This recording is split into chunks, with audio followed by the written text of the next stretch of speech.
Hey everybody, and today I'm gonna help you on how you can improve your drawing skills, as I went from this to this.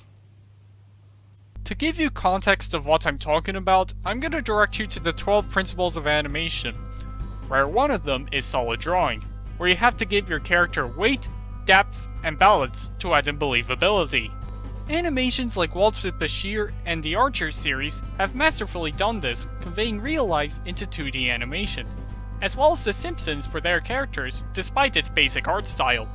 But the Disney Renaissance strikes a perfect balance between cartooniness and realism, with films like Aladdin, Hercules, and Tarzan. Even Klaus, a film that looks like 3D, is 2D animated. Let's compare to them, I'm feeling Mr. Game & Watch in the Super Smash Bros. Games. But today, all of that is gonna change. For what I will need to do to improve my skills, I've looked into the Illusion of Life, the Animator Survival Kit, and How to Draw Comics the Marvel Way to help me get started. According to the Animator Survival Kit, it says that if you research an object, you can actually animate that object much better after doing the research, or as what Richard Williams would coin it, authority of the anatomy.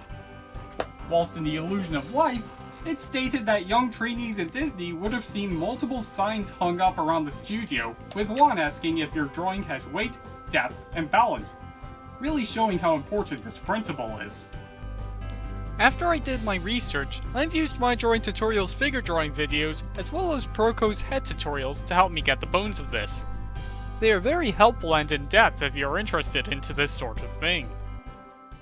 Okay, looks like everything's good to go. We got the paper already, and the video too. And with that out of the way, let's get to it. For this, I've done these drawings every day for 4 weeks, and the outcomes of what I've learned are clearly visible. I managed to learn specifically how to draw a 3/4 view, the artistic structure of a body, and details of the muscle. This has also inspired me to potentially revisit these from time to time to refresh my mind. Out of all the tips and guides, the head was probably by far the trickiest to get the gist of, given how many variations you have to do depending on the head's angle. But then again, I can understand why that's the case. After preparing myself with all these guides, it was time for me to go into Photoshop. Now, it's time to see if all this drawing has paid off.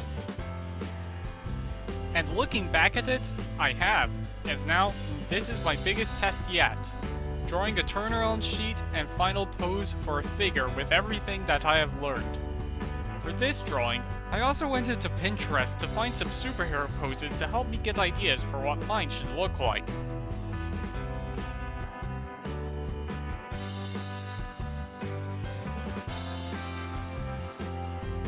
However, this wasn't without its fair share of bumps along the way.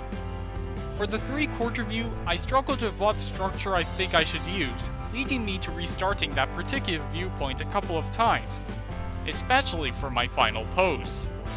And don't get me started on all the facial details. Whilst for the final pose, I experimented using different types of brushes to show the different types of detail for the muscles and the face as a couple of examples. A few off-camera patches and improvements later, the moment you've been waiting for. The turnaround and the final pose. Incredible.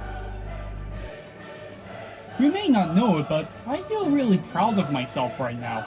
Aside from making the new handsome Squidward, I actually managed to open up my eyes and truly see my potential within the fields of drawing. And it shows that if I can improve my drawing skills, then anybody can. The differences between these two are night and day, and I even noticed some improvements within the final drawings themselves. Hopefully, this has helped me fulfill the principle of solid drawing, and has proved that my drawing skills will just get better with time. I hope I found this video very helpful for you and has inspired you to improve your own drawings. Thanks for watching, and I'll see you next time.